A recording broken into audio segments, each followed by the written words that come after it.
A kid is seen getting beaten up by his father. The kid says that he has gotten used to getting beaten up from a young age. It is almost as natural to him as the air that we breathe in. As time has passed, nothing really has changed in his life. He is still getting beaten up, just by different people now.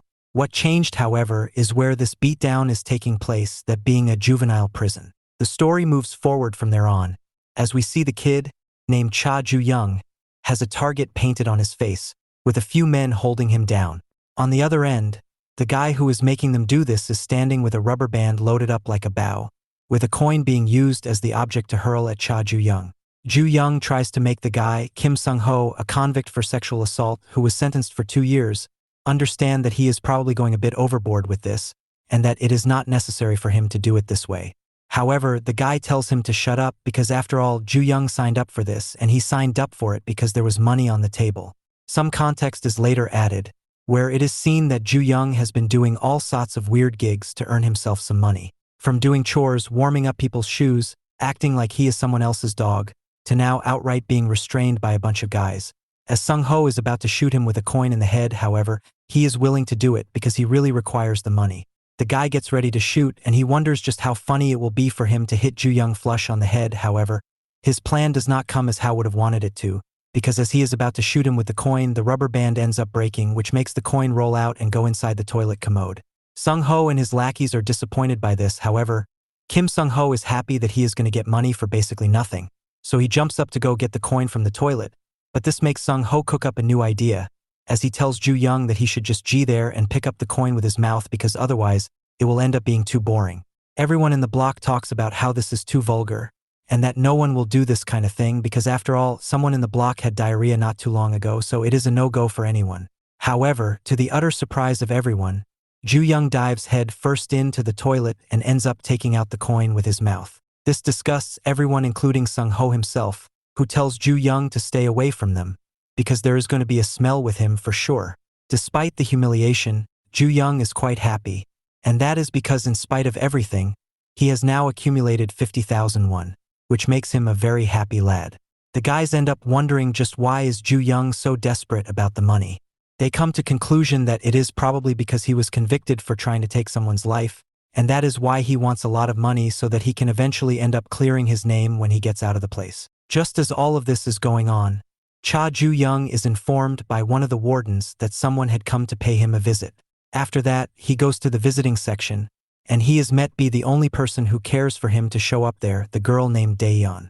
She has been friends with him for a long time, and it shows in their interaction, as Daeyeon asks him why he had been getting so skinny and if the food was not good at the prison. More content is broken down to us, as we get to learn that Daeyeon was assaulted by the father of Ju Yong, and this was the reason why he had finally snapped at his father, so he ended up swinging a vase at him and ended up ruining his life. This is what got him into the prison, and Tae's money that he is so obsessed with is also because of Daeyeon, because he had promised Daeyeon that they would save up money and go live together in the city.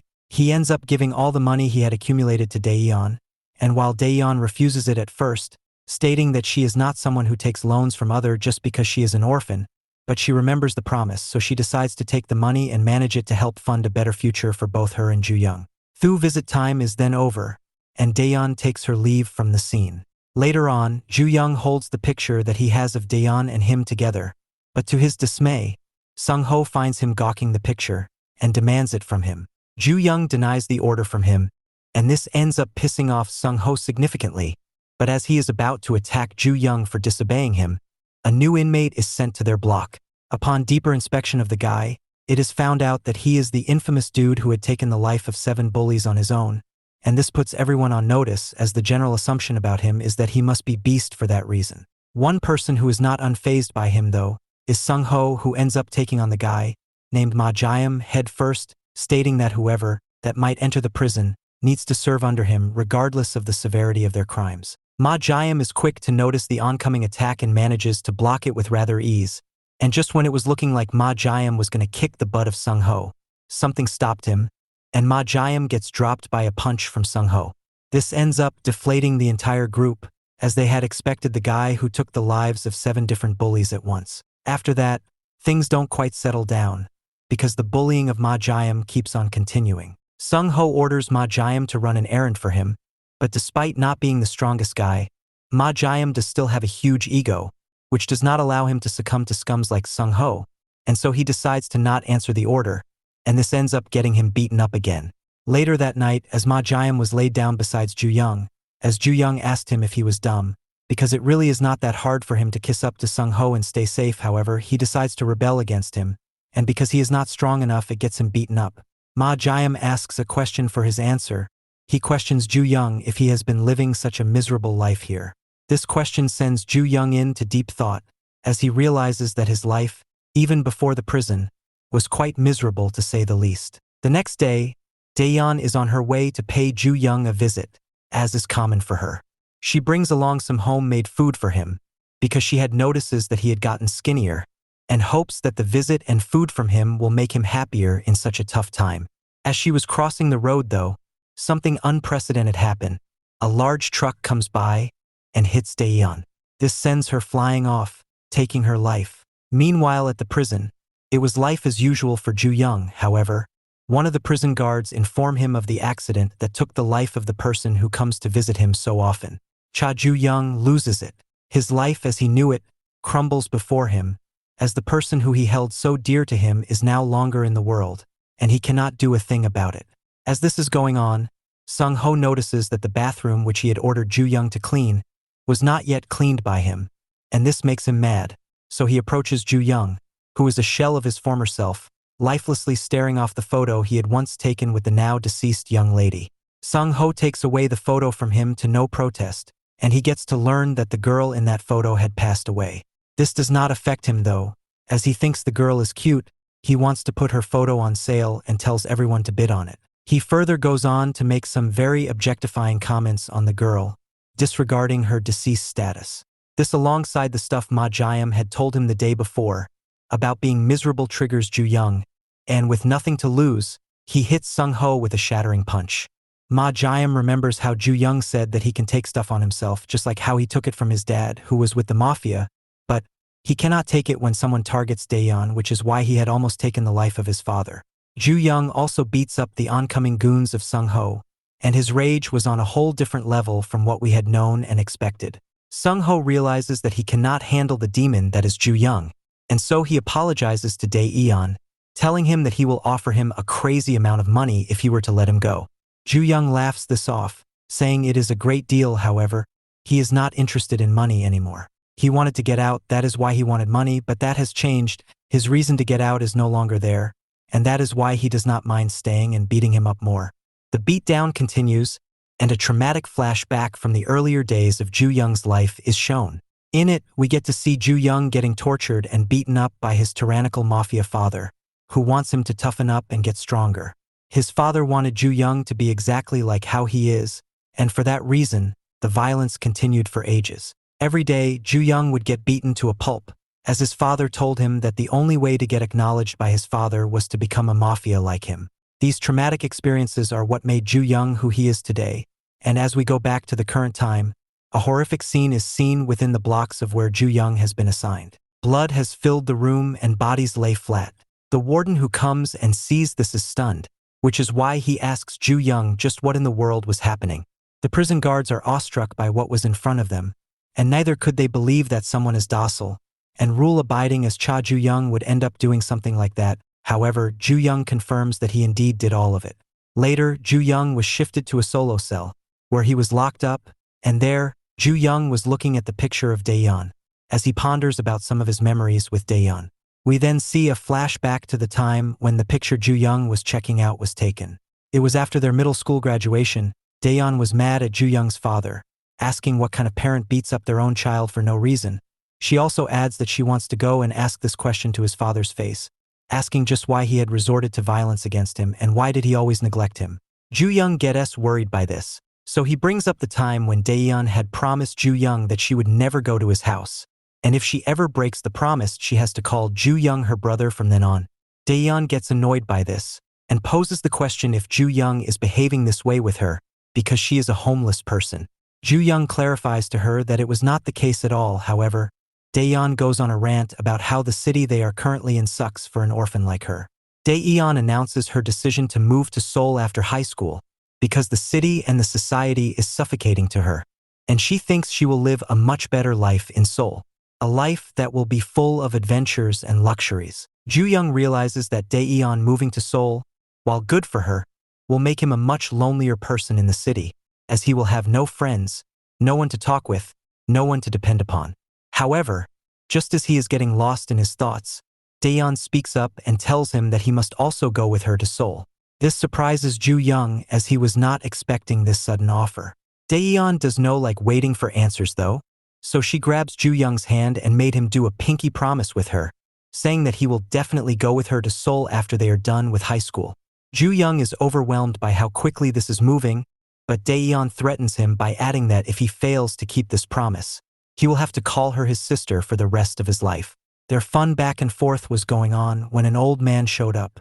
The old man called them a beautiful young couple and asked the two if they would be okay with him taking a picture of them. Ju Young gets flustered, so he clears out that they're not dating or anything, but Daeyeon is excited for it, and so she tells the guy to take a picture, which is where the picture comes from. Back to the present, Ju Young is seen at his mental low point, as he cries reminiscing about the person who meant so much to him.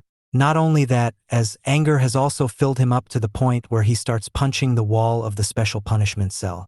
The wall starts breaking as each punch is hit harder. Ju Young realizes that if it weren't for him coming to this prison, Daeyeon wouldn't have to come visit him, so she wouldn't have to be taken out. Ju Young concludes that it was his fault that ended up costing Daeyeon her life, as he keeps on punching the wall and blood drops from his knuckles to the picture he was holding on a few moments back. A prison guard witnesses this, and it saddens him too. The guard tells Ju Young that he is really sorry for how the situation is for Ju Young, and that he hopes things would get better for him. The guard also mentions how Ju Young has stopped eating ever since the incident, which is not healthy for him at all. People need to eat to live, which is why he leaves food for Ju Young, telling him to eat. Ju Young once again breaks down, as he has no idea what more he has left in his life. Meanwhile, at the prison cafeteria, Ma Jae-im can't help but notice how Ju Young has become the talk of the detention center due to his insubordination of the room leader, and the fact that he beat him to a pulp. Guys are talking about how Ju Young did a great job overthrowing that loser Sung-ho, and that he did it because they were saying vulgar stuff about his deceased girlfriend. Another guy named Park Jong-chan notices this, after which he walks up to the people who were talking about Ju Young, and he ends up shoving the boy's head into the food they were having. Park Jong-chan clearly doesn't like the fact that the prison is now interested in some random hobo, and not him. He asks everyone if he should start throwing off people in the canteen, to which everyone, including the guy whose head was shoved down into the food by him, tell him that he is fine and that they shouldn't have talked about that. Park Jong-chan lets them off and says that he is at least glad that he got to know the name of the guy he wants to target next, Ju Young. Later, the warden releases Ju Young from the punishment cell, telling him that they are doing him a favor and letting him off quick with just a week of punishment, all despite the fact that the leader who he had beaten up is still admitted to a hospital. The warden warns him that they don't want any more violence or insubordinance from him before letting Ju Young go. Ju Young then returns to his usual cell block, and Ma Jae-im sees this all go through. Ma Jae-im checks the surroundings, and he predicts that while Ju Young might have taken out a lot of people, they still weren't all of them, and that there are people around in the block now who would love to take revenge for Sung-ho. This is when the group of prisoners rush towards Ju Young with what seems like an aggressive approach. However, it is all fun and giddy once they go near him.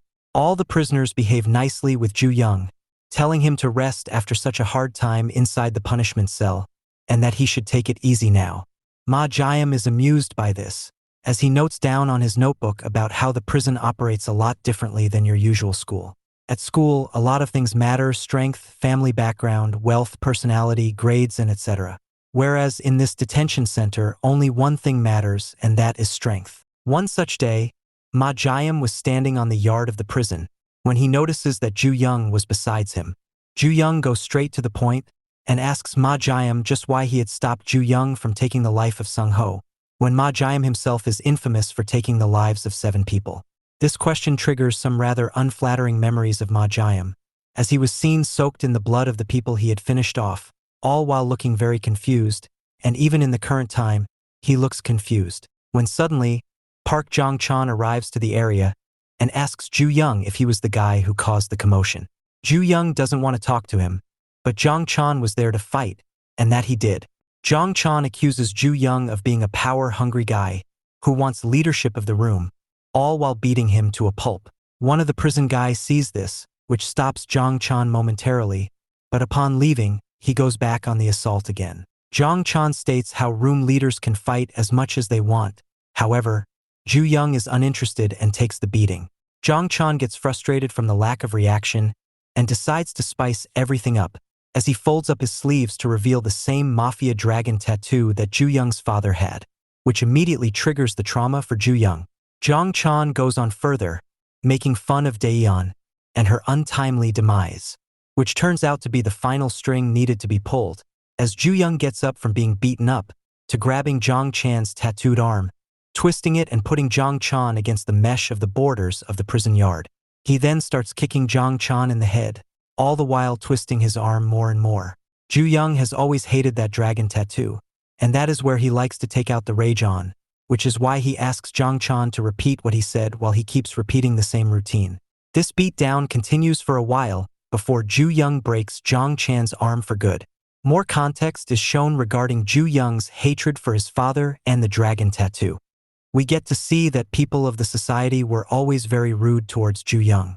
They knew he was the son of a gangster, and with his appearance being that of someone who also gets into a lot of fight thanks to his father's torture, people always assumed that he was a bully to the kids and an overall bad influence to the kids of the society. However, Ju Yong always turns a blind eye to these discussions surrounding him. Why? Because that's the only thing he feels he is good at: to ignore, to not notice, to not respond. Ju Yong then opens the gate of his house, and he suddenly hears a girl's scream that sounded all too familiar. Ju Yong quickly gets inside the house, and what he saw really stunned him. Daeyeon was beaten up and down on the floor, whereas his father was standing. His father welcomed him back and asked him if the girl laid out there was his friend, and also told him that the girl is very ill-mannered, because not only did she barge into the house of a stranger, but she also threatened him by telling him to not hit Ju Yong, and also insulting his status as a parent. Ju Yong was stunned by what just happened, but he was telling himself to ignore it and let it go like he has always done. But Ju Yong's father doesn't let that happen, as he further goes on by saying that if the girl doesn't stop with her stuff, she will send him to the afterlife, where she could meet up with her parents. Suddenly, Ju Yong lost all control over himself, as he found the base that was near him and picked it up, before charging at his father in full speed. Ju Yong hits his father over the head with it, causing severe blood loss, and topped it up with a relentless pounding to his father, as he kept on punching him over and over again. His father went into a coma after that, and upon being taken to a hospital, he was announced to be in a vegetative state, and that there was a very minor chance that he will ever move again was added by the doctor. Ju Yong stood next to his alive, but lifeless father, and realized that this is the beginning of the end. Back to the fight, Ju Yong was seen standing over a beaten-up Park Zhang Chan, who was laid out with his face being molded with the steel mesh, and his arm being broken.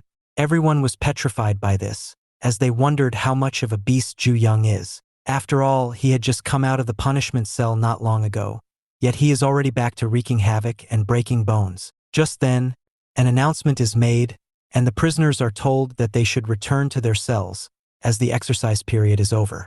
A man is seen from the building above, observing all of the stuff that had just went down. He puts forward the question that the place is a bit too lively that day. The prison director lets him know that it is because the kids are young and energetic. The director also adds that he is glad that the guy he was talking to is back to being healthy again, and asks the guy just who he is here to pay a visit. Meanwhile, we get to witness Ju Yong back in his prison block, and Ma Jiam is wondering why Ju Yong is such a wildly absurd lad. Right then, a warden pays a visit to tell Ju Yong that he has a visitor. Ju Yong is taken aback by this, as he doesn't quite understand who came to pay a visit.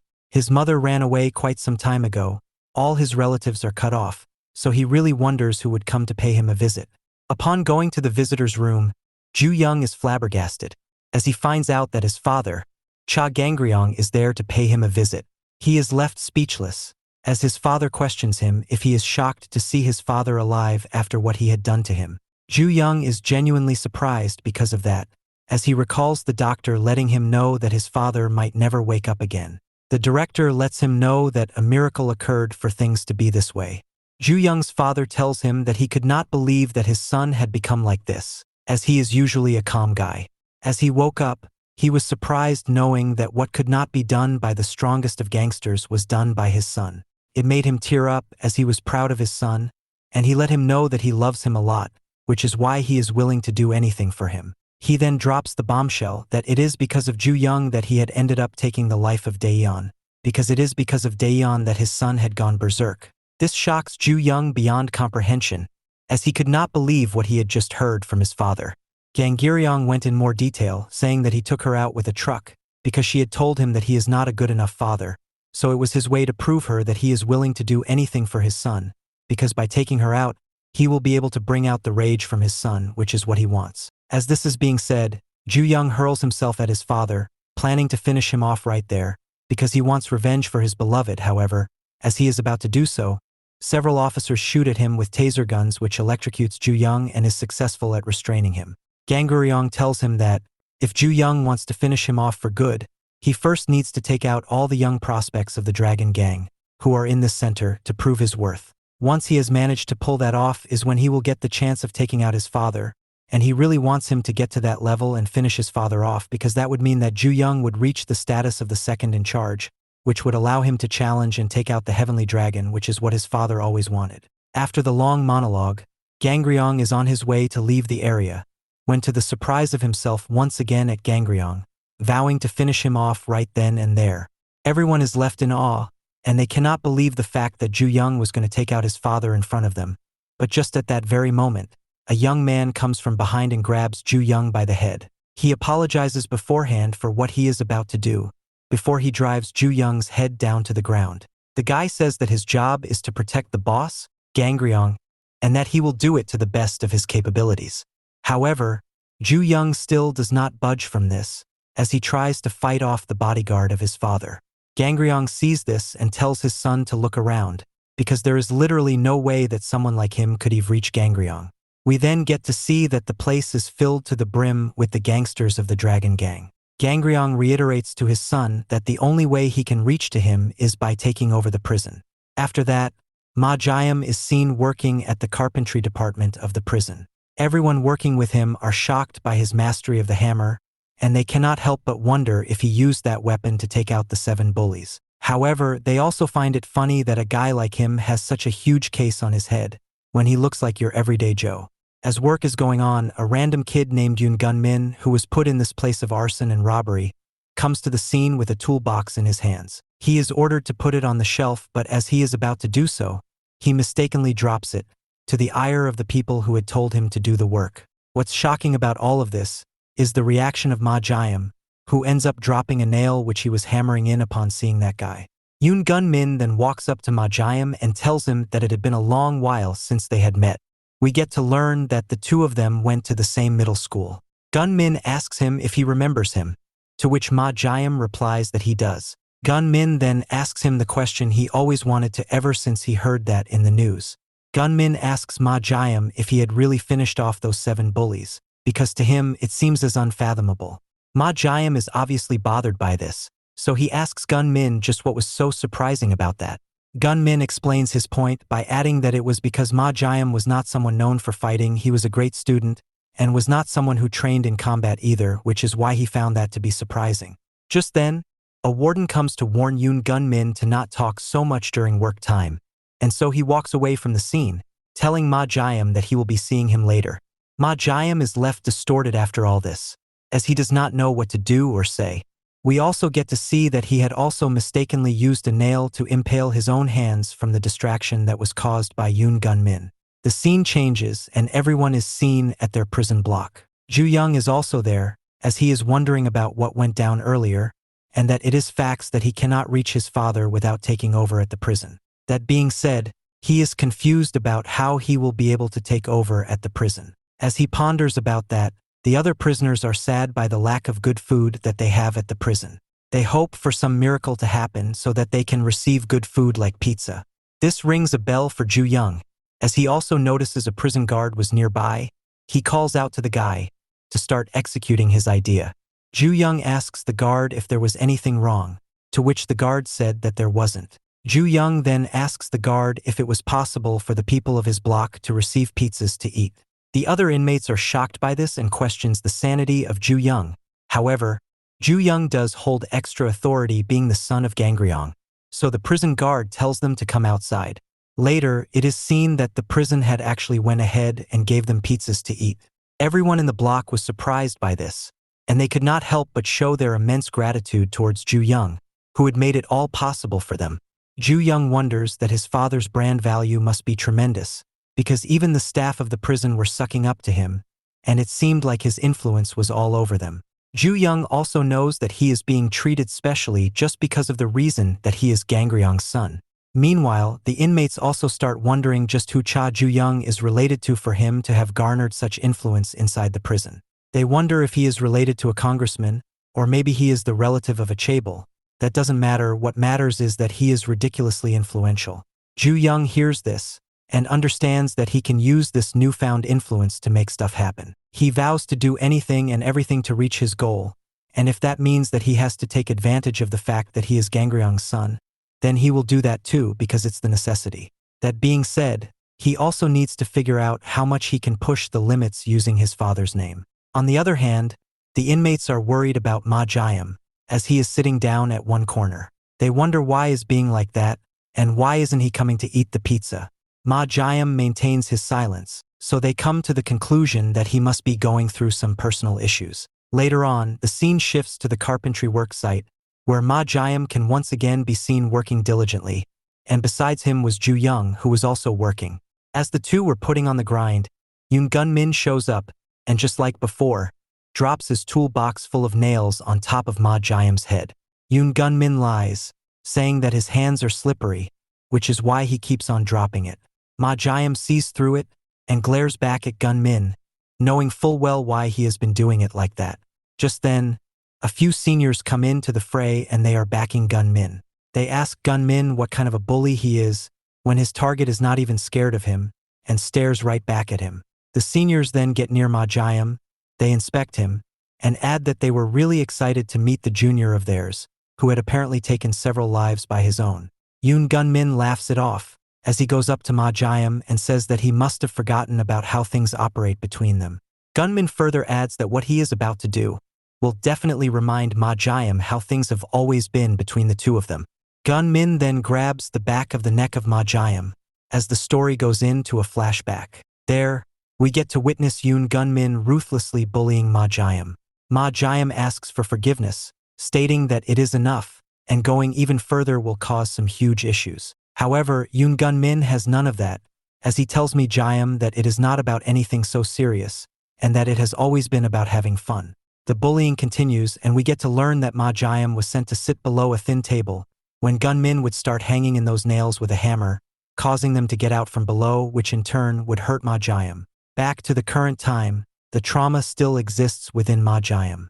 We get to see Gunmin grabbing the back of his neck and push it down towards an erect nail. Ma Jiam's eye is almost impaled by it, when Gunmin comedically asks him if he now remembers how they used to behave with each other. However, this Ma Jiam is very different from the Ma Jiam of the past, and to the surprise of everyone, he proves it right then. Ma Jiam punches the table, causing a massive noise. This shocks everyone, as he not only punches the table, but also fight off the hand Gunmin had on his neck. Ma Jiam then asks Gunmin if he wants to see a live proof how he ended up taking the lives of those 7 bullies. Gunmin is shocked by this, and he tells Ma Jiam to not touch him. The section head then comes in and tells everyone that break time was over, so they needed to get back, which is what ends up breaking the scuffle between Gunmin and Ma Jiam. Gunmin is salty about how things went, and he left the scene quickly. After that, the scene changes and Gunmin could be seen talking to his fellow cell mates about religious figures. Gunmin asks them who they think will win in a showdown between Jesus and Buddha. Everyone has conflicting opinions about this. Some say Jesus is clear of Buddha, whereas others talk about Buddha's many unknown specialties which put him over Jesus in a comparison. A religious debate begins, and the news about it spreads to other blocks too, so they all go to see where this religious war heads to. In Ju Yong's block, he is the only one left alongside Ma Jiam. Both of them are very awkward in each other's presence, and don't quite know how to start things. Ju Yong breaks the ice by thanking Ma Jiam for stopping him from hitting Sung Ho the other day. Ma Jiam is left perplexed, stating that Ju Yong was the one who was pissed about him stopping him earlier. Now he is the one thanking him for it. What is the point behind this? Ju Yong doesn't spin it around much and gets straight to the point, as he tells Ma Jiam about how he had no hope of going outside back then, but now he needs to get outside.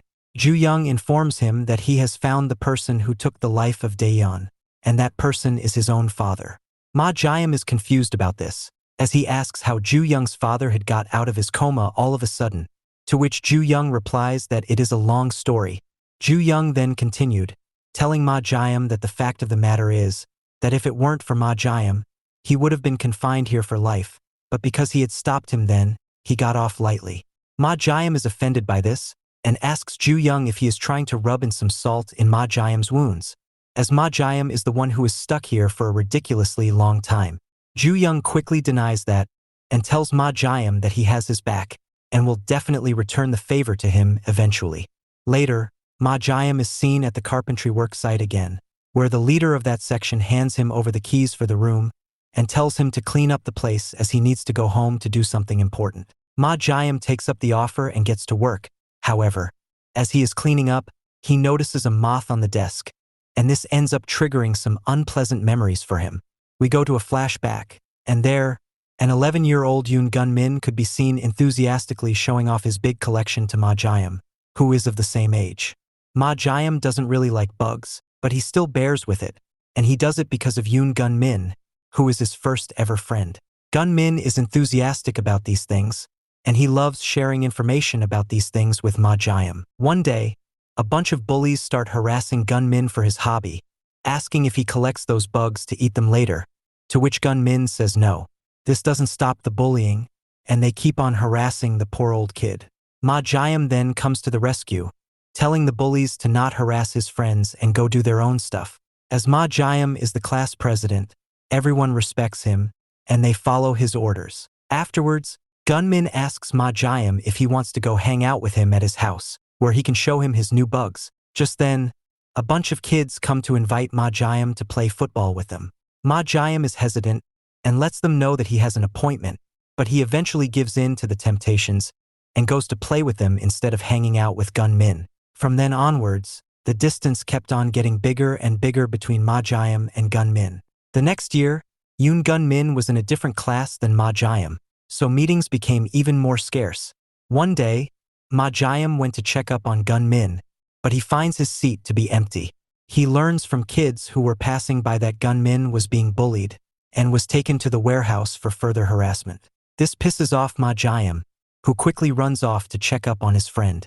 Upon entering the place, Ma Jiam notices that Gunmin wasn't even there, and the bullies were making fun of him for his worried outburst. Just then, Ma Jiam gets pushed into a small cabinet. Ma Jiam is shocked to learn that the person pushing him inside was none other than Gunmin. Ma Jiam asks why he was doing that, but Gunmin didn't answer, and just pushed him inside, and locked the door. Gunmin had sold his friend to the bullies for their entertainment. The bullies were referring to Ma Jiam as some sort of insect which Gunmin had caught, and Gunmin adds to that by saying that he will now peel off the bug for their entertainment. Back to the current time, we could see that Gunmin has arrived to the room where Ma Jiam was working, and he grabbed the moth that was on the table. As he grabbed it, he said that the insect is just like him, ugly and hated by everyone. Gunmin also goes on to blame Ma Jiam for his downfall in life. Ma Jiam is left confused by this, as he has no idea how he is supposed to be the one responsible for anything that has happened to Gunmin. However, Gunmin points out how Ma Jiam was a fake friend, when in reality all he wanted to do was stay away from him, because Gunmin is like an ugly moth to him, whereas he himself is equivalent to that of a butterfly, someone liked by everyone and honored by the society. Gunmin says that he felt great when he got to know that Ma Jiam was convicted for taking the life of 7 high school bullies. It almost felt cathartic to him, because he is the one who made his life a living hell. Ma Jiam couldn't handle it any longer, and finally bursts out, as he yells at Gunmin, telling him that he is the one who had caused all the mishaps in Ma Jiam's life, instead of the other way around. Before he could complete, though, the senior inmates who were with Gunmin before came to the scene, grabbed a hold of Ma Jiam. Gunmin states that nothing matters anymore, as Ma Jiam will be turned to dust very soon. The guys restrain Ma Jiam by force, and they are proud of what Gunmin has managed to do, as what is about to commence is going to be some peak entertainment for them. Right then, the guys end up pushing Ma Jiam inside another cramped cabinet, as was ordered by Gunmin. Upon going there, Ma Jiam gets the chills as he realizes that there are several types of bugs and insects inside the box with him, and they're climbing up his body. The guys praise Gunmin some more, calling him a crazy son of a gun, and says that his antics are in training. Gunmin replies to this by saying that there is something else that will amplify this entertainment to another level altogether, that is by doing what he usually does, peeling the skin of the insects he gathers in his connection. Further bullying of Ma Jiam is about to continue, as Gunmin promises to make Ma Jiam scream to the top of his lungs by the end of it. A person shows up. The person is none other than Ju Yong. Ju Yong puts forward the question to Gunmin, asking him how he is going to make Ma Jiam scream at the top of his lungs. One of the senior inmates tries to attack Ju Yong, but he grabs a hold of the guy and dislocates his arm from the shoulder joint and asks Gunmin if he will make him scream by doing that. A second guy also rushes towards him with the intention of attacking Ju Yong. However, this is all kiddie games to Ju Yong, who hits the guy with a high kick to the head, which knocks him out cold. Ju Yong once again asks if Gunmin is going to make Ma Jiam scream by doing something like that. The biggest one of the senior inmates stands alongside Gunmin to assure his safety.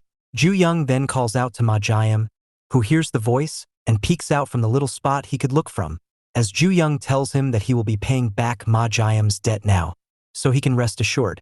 Ju Yong then gets ready to take on the guys who remain in front of him. We see some context for the arrival of Ju Yong to the woodworking site. As he is seen sitting inside his block with other inmates, he hears the other inmates talk about how they hadn't seen Ma Jiam for a while, and that he was working for some emergency at the woodwork room. Even they find it suspicious that he has been called to work at such a late time. Ju Yong obviously notices that there's something fishy going on, and so he calls the prison guard who was nearby. The guard seemed a bit pissed off from being called again, and the other inmates were super happy, as they were wondering just what kind of food they will be ordering this time. Instead, however, Ju Yong asked the guard to open the door, because he has some business to attend to. So that is how Ju Yong came to the room and saw the dire situation that Ma Jiam was in, and this allows him with the perfect opportunity to pay back Ma Jiam for the favor earlier. As Ju Yong squares up to Gunmin and his giant friend, Gunmin decides to ask him if he was close with Ma Jiam. Gunmin then laughs out and sarcastically says that he is glad that Ma Jiam has such a good friend. Ju Yong assesses the situation and tells Gunmin that he couldn't quite grasp the severity of the problems between him and Ma Jiam from the conversation Ju Yong had with Ma Jiam earlier, but after coming here, he can conclude that this is something big. The giant guy steps forward on behalf of Gunmin and tells Ju Yong that he has been sprouting some funny crap at him. However, he likes the loyal aspect of Ju Yong and would like to have a friend like him.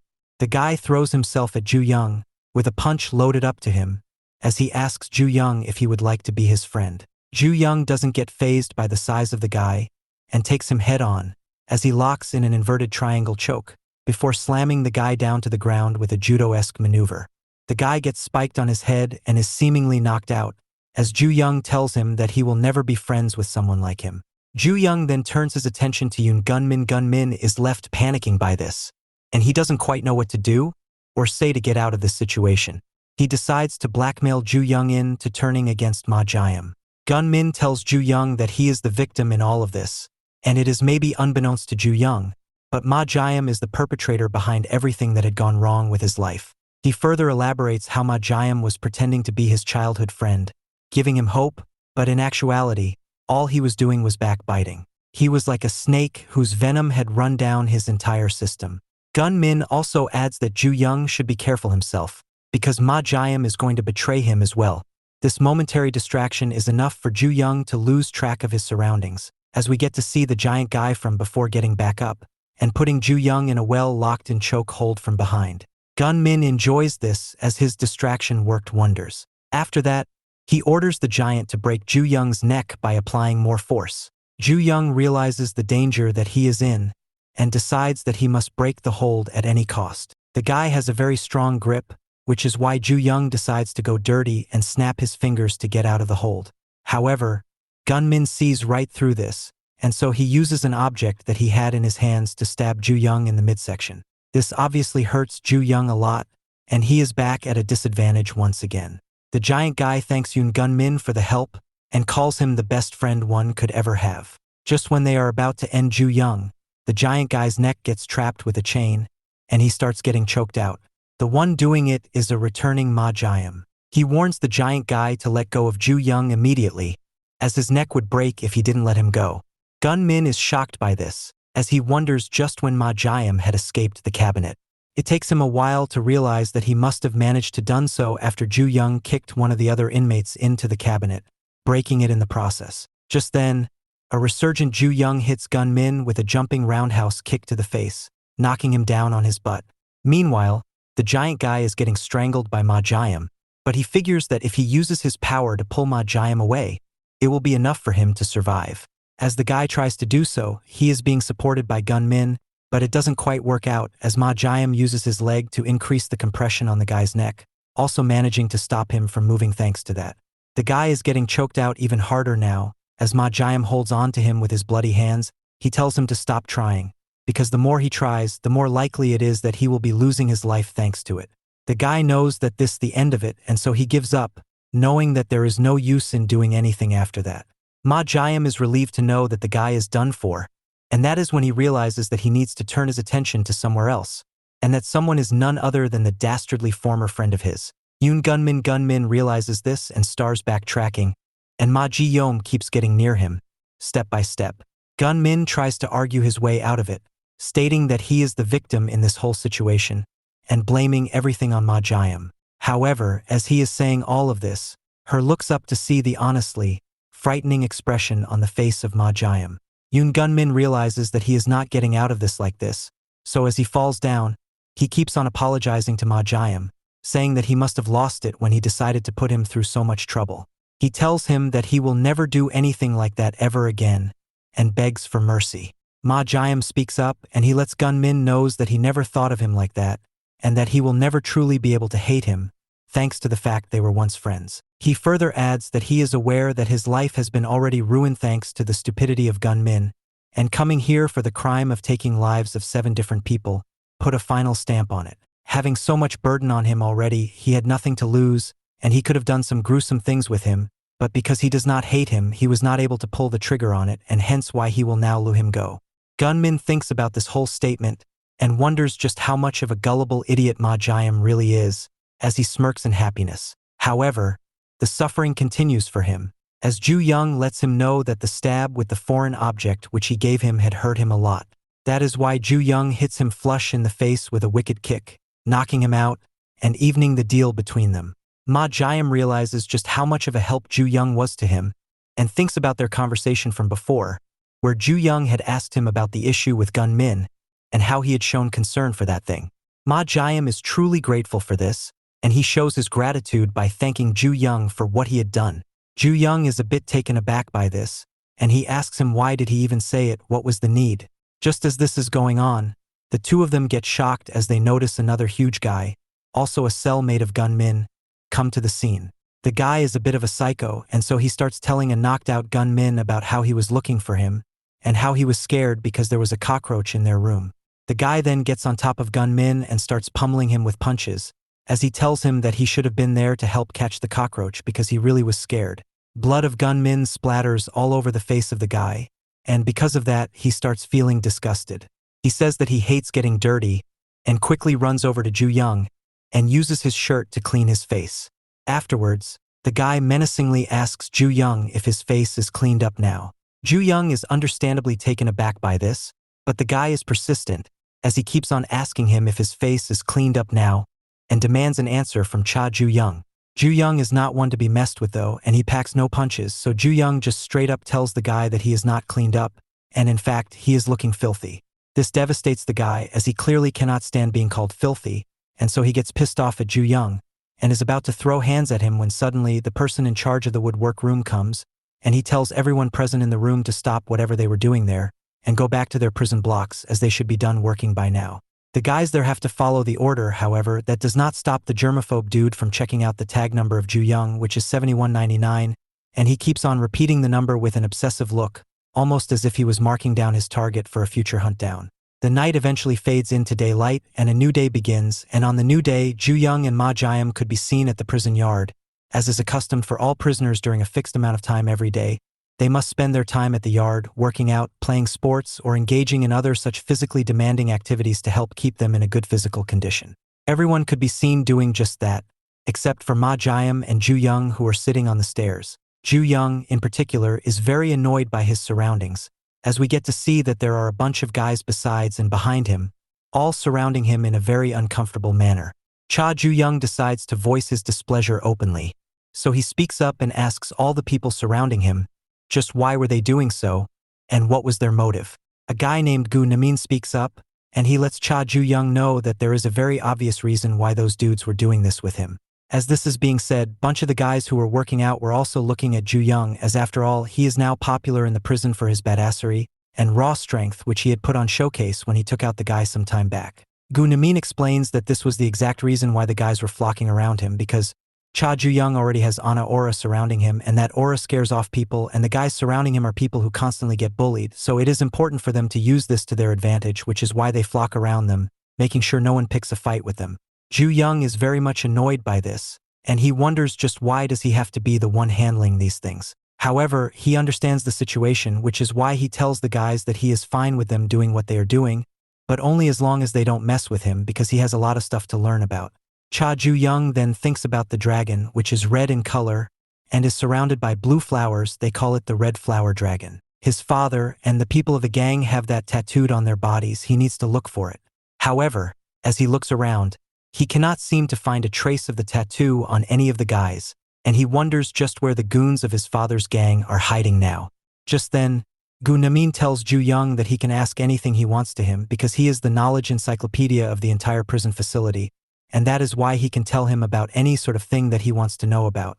Ju Yong realizes that this is something that he can use in his quest to get to his father, which is why he decides to tell Gunamin that he is looking for a tattoo, or rather, people who have that tattoo on their body, putting forward the question in a subtle way.